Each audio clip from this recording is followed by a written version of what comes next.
They never saw the planes coming. Not in the quiet hour before dawn, not in the proud winter morning when Tokyo believed the war was already won. But on that day, in 1942, as the sirens wailed over a city that had never imagined fear, Japan discovered a truth it was not prepared to face. The Americans were only beginning to fight. The war had moved swiftly across the Pacific, too swiftly, some whispered inside the Japanese high command. Victories in the Philippines, Malaya, Hong Kong, and the Dutch East Indies had created an illusion of inevitability. Streets in Tokyo echoed with confidence. Newspapers declared destiny. Admirals spoke of conquest, measured in months, not years. But beneath that triumph, a question lingered, one that only a handful of leaders dared to voice. What happens when a nation built on industry, endurance, and sheer resolve decides to rise from its greatest defeat? The answer arrived not as an armada, not as an invasion, but as a handful of B-25 bombers carving their way across the Pacific. A mission so improbable that even its pilots expected not to return. A strike so small that it barely scratched the city it hit, yet shook an empire to its core. Because sometimes history turns not on the size of a blow, but on what it forces a nation to see. The Pacific in early 1942 was a map stamped by Japanese victories. From the shores of Malaya to the ruins of Manila, the Imperial banners rose with astonishing speed. To the outside world, it looked like a new empire being carved in months, a campaign so swift that even seasoned analysts in Washington and London struggled to comprehend how completely the balance of power had shifted. Inside Japan's command circles, however, the mood was more complicated. Admiral Isoroku Yamamoto, architect of the Pearl Harbor strike, understood better than most what the empire had awakened. He had studied in the United States, he had walked American streets, seen its factories, and respected its industrial potential. Victories could be won quickly, yes, but wars of endurance were another matter. And the United States, he warned, excelled at endurance. Yet Japan celebrated as if the war were already decided. Reports from the Philippines, Malaya, and the Dutch East Indies painted a picture of unstoppable advance. Troops moved with practiced precision. Airfields fell one after another. Supply lines seemed secure. The Imperial General Staff spoke openly about expanding deeper into the Pacific, into Australia, into the Indian Ocean, anywhere momentum pointed them. But Yamamoto knew momentum was not a plan, and victory was not a guarantee. Within Tokyo's highest councils, rival visions clashed. Army firebrands demanded further expansion, convinced that America was soft, incapable of sustaining a long war. Their confidence grew, with each broadcast praising the empire's conquests. In their eyes, hesitation was weakness. Yamamoto stood on the other side of that divide. He insisted that Japan had 18 months no more to force a negotiated settlement. Every additional front opened, every distant island seized, drained the precious resources Japan could not replenish. Oil reserves, shipyards, trained pilots, these were not infinite. He warned that after the initial wave of triumph, the empire would be overstretched, exposed, and vulnerable. But caution in wartime, Tokyo, was a dangerous virtue. Friends worried that open dissent could cost Yamamoto his life. Some urged him to stay aboard his flagship, the Yamato, where the reach of political extremists could not easily find him. Even there, the admiral worked under the weight of a reality few wanted to acknowledge. Japan had woken a nation far larger and far more capable than its early victories suggested. While Japan debated its future, the United States faced its own reckoning. Pearl Harbor had torn through America's sense of security, but the carriers survived, and in those decks lay the seeds of a new kind of war. Factories roared to life. Training programs accelerated. What the nation lacked in immediate strength, it compensated with resolve. But America needed something more than preparation. It needed a spark and act bold enough to tell the world that the United States was not beaten. That spark would come from a plan so daring it bordered on impossible, launching land-based bombers from a carrier to strike the Japanese home islands. A mission with long odds, no guarantees, and no clear path home. Yet it was precisely the kind of mission that could shift the moral weight of a war, and it would. The raid reached Tokyo in minutes, but its shockwaves traveled much farther. When Jimmy Doolittle's B-25 bombers lifted off the USS Hornet and struck the Japanese mainland, the physical damage was limited, but the psychological impact was seismic. For the first time in centuries, the Japanese homeland had been breached. Sirens echoed through neighborhoods that had believed themselves untouchable. Civilians scrambled for shelter. The myth of invulnerability, nurtured by months of triumph, cracked in a single morning. Inside Japan's military command, the response was immediate and visceral. The raid was not simply an embarrassment. It was an omen. Yamamoto understood what it signified. If a handful of American aircraft could penetrate the home islands now, what would they be capable of in a year? 2 years? And if the Americans were bold enough to attempt such a mission so early in the war, what ferocity would they unleash once their full industrial might came online? This realization ignited the most consequential strategic shift of the Pacific War. Japan's leadership felt compelled to respond with a decisive blow, something so spectacular it would restore confidence at home and intimidate the United States into negotiating. Yamamoto proposed the operation he believed would achieve this: a sweeping ambush near a small atoll the world barely knew. Midway, the logic was simple: lure the remaining American carriers into a trap, crush them, and slam the Pacific door shut before the United States could rebuild. It would be a replay of Pearl Harbor, but this time on Yamamoto's terms. Powerful fleet carriers, battleships, cruisers, and destroyers were assembled for the operation. Thousands of sailors prepared for what many believed would be the culminating battle of the war. Yet the very urgency created by the Doolittle raid also led to mistakes. Japan rushed the plan. Intelligence estimates were optimistic. Communications grew fragmented. Key units were dispatched simultaneously to the Aleutians in a diversion that diluted strength.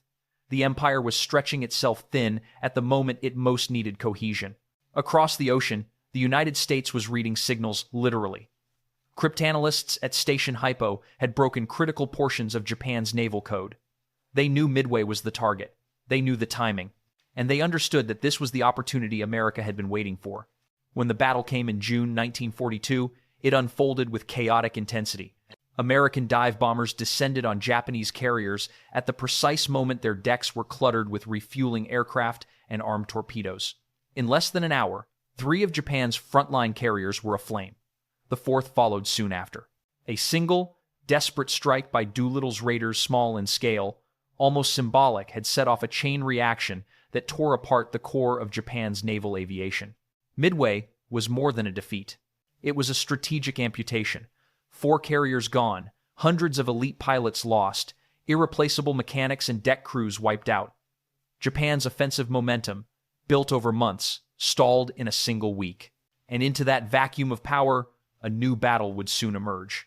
One fought not in the open ocean, but on a remote island where jungle, rain, and sheer will would test every soldier who touched its shores.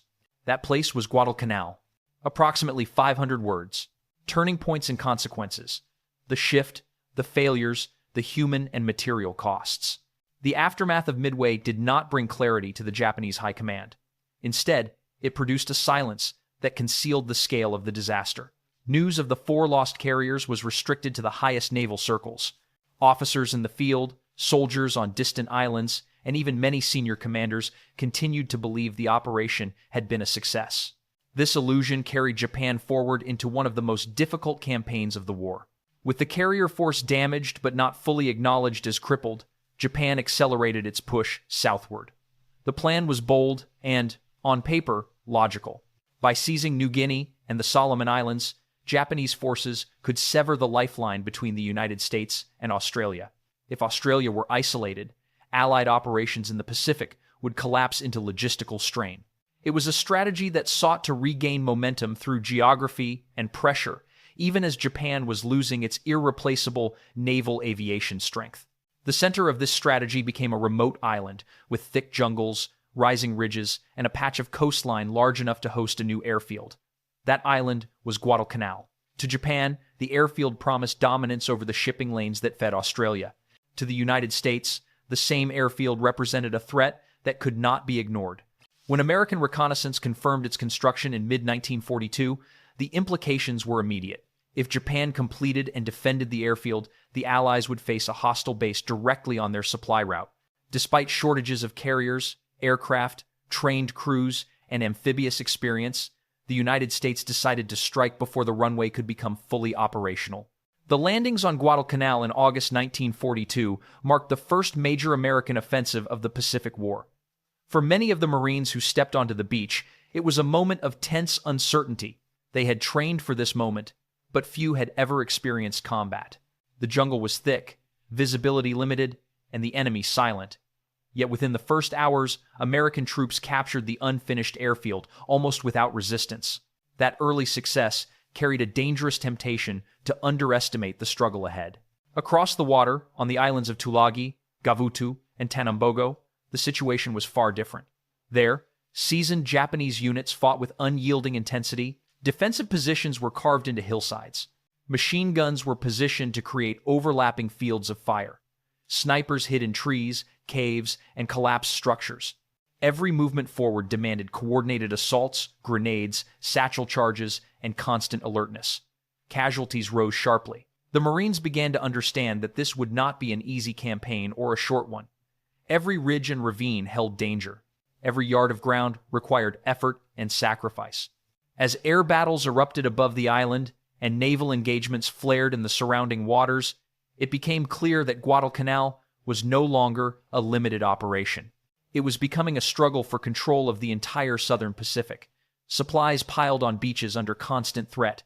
Pilots fought long missions with little rest. Sailors braced for night battles with an enemy skilled in darkness. Soldiers on the ground discovered the full cost of a campaign, defined not by sweeping maneuvers, but by endurance, attrition, and the constant presence of danger. The consequences were profound. Guadalcanal forced Japan into a grinding contest it could not sustain. It forced the United States to adapt rapidly, learning amphibious warfare, jungle survival, and inter-service coordination under fire. And it revealed a truth that would shape the rest of the Pacific War. Victory would not come from quick strikes or single battles. It would come from resilience, from logistics, and from the willingness to withstand months of hardship in a place where nothing came easily. Approximately 400 words. American and global perspectives, strategic lessons, political reactions, and the changing course of the Pacific War. For the United States, Guadalcanal was more than a military operation. It was a declaration that the nation had moved beyond shock and recovery and had entered a new phase of determination. The early months after Pearl Harbor had been defined by defense, emergency measures, and the steady retreat of Allied positions across the Pacific. Guadalcanal changed that trajectory. It signaled that the United States was prepared not only to resist, but to seize the initiative, even when the balance of forces was still uncertain. American leaders understood what this shift meant. General Douglas MacArthur viewed the campaign as a lifeline to Australia, a guarantee that the Allies would retain a forward base indispensable to future operations. Admiral Chester Nimitz recognized Guadalcanal as a laboratory in which the Navy and Marine Corps were forced to adapt to new realities: integrated amphibious warfare, constant air pressure, and the complexities of fighting across thousands of miles of ocean. Each day on the island produced new lessons in logistics, coordination, and endurance. Within the broader Allied community, the reaction was equally significant. Australia, which had feared isolation after the fall of Singapore and the attacks on Darwin, saw Guadalcanal as tangible proof that the United States would commit its strength to the defense of the region. British observers, still recovering from setbacks in Asia, noted that American persistence on a remote island contrasted sharply with Japan's earlier momentum. Even far from the Pacific, in capitals across Europe, analysts marked the shift as evidence that the Axis offensive had finally reached its limit. Japan's response revealed a different perspective. While official broadcasts minimized the scale of the fighting, internal communications reflected growing concern. The loss of initiative was unmistakable. What had begun as a strategy to isolate Australia had become a defensive effort to hold ground that consumed ships, aircraft, and veteran troops. As the fighting intensified, Japanese commanders requested reinforcements that could not be spared. Naval officers began to worry about fuel supplies, aircrew shortages, and the increasing effectiveness of American intelligence. The Empire was discovering the cumulative weight of a long war it had not fully prepared to fight. The global significance of Guadalcanal lay not only in the battles themselves, but in what they represented. For the first time in the Pacific War, the Allies had halted a Japanese advance and forced the enemy into a prolonged struggle. The campaign exposed weaknesses in Japan's strategy and highlighted the strength of American industrial support, even in the early stages. It underscored that future victories would depend on patience, coordination, and the capacity to endure hardship as much as on bold tactics or sudden strikes. In this sense, Guadalcanal was a turning point not because it ended the war, but because it reshaped expectations. The world saw that the Allies could contest the initiative. Japan realized that early victories were not guarantees of long-term success, and the United States proved that it could carry the burden of a grinding campaign far from home, setting the foundation for the long road ahead. Approximately 400 words. Ending, historical legacy, emotional reflection, and CTA. The story of the Doolittle Raid, Midway, and Guadalcanal is not simply a sequence of battles. It is a record of how small actions can redirect the course of a vast war and how determination can turn doubt into forward momentum. The raid itself caused little physical damage, yet it became a catalyst, forcing Japan into choices that carried heavy consequences. Midway followed, reshaping the balance of naval power. Guadalcanal came next, demanding endurance, sacrifice, and a new understanding of what the Pacific War would require from those who fought it. For the Americans who landed on those beaches in 1942, the cost was measured not in strategy charts but in long nights, heavy humidity, and the constant presence of danger. Many had never seen combat before stepping onto the island. By the time the campaign ended, they had lived through shortages, disease, sudden air raids, and the steady pressure of a determined enemy. Their experience became a foundation for everything that followed in the Pacific theater. They proved that the United States could fight on unfamiliar terrain, far from home, against a skilled and relentless opponent. For Japan, these events marked the end of the rapid advance that had defined the early war. They revealed the limits of momentum and exposed the strategic risk of misreading an opponent. The empire entered a new phase in which resources no longer stretched to meet ambition and where each decision carried consequences that could not be hidden or reversed. The confidence that had defined the winter of 1942 gave way to the sobering reality that the war would not end quickly or on favorable terms. The legacy of these interconnected moments extends beyond the battlefield. They remind us that turning points often appear unexpectedly. A small raid can alter calculations. A lost carrier can reshape strategy. A remote island, barely known to most Americans, can become the stage on which a nation's resolve is tested and proven. These events taught future generations that power is not measured only in numbers, but in endurance, leadership, and the willingness to adapt in the face of hardship. As we look back, the question that remains is not only what happened, but what it meant. What do these battles tell us about the cost of war, the nature of courage, and the decisions that shape history? If this story made you think about the hidden turning points of the past, consider sharing your thoughts. What moment in this campaign stands out to you as the most decisive? And if you want to explore more stories that shape the world we live in, join us for the next chapter in our journey through military history.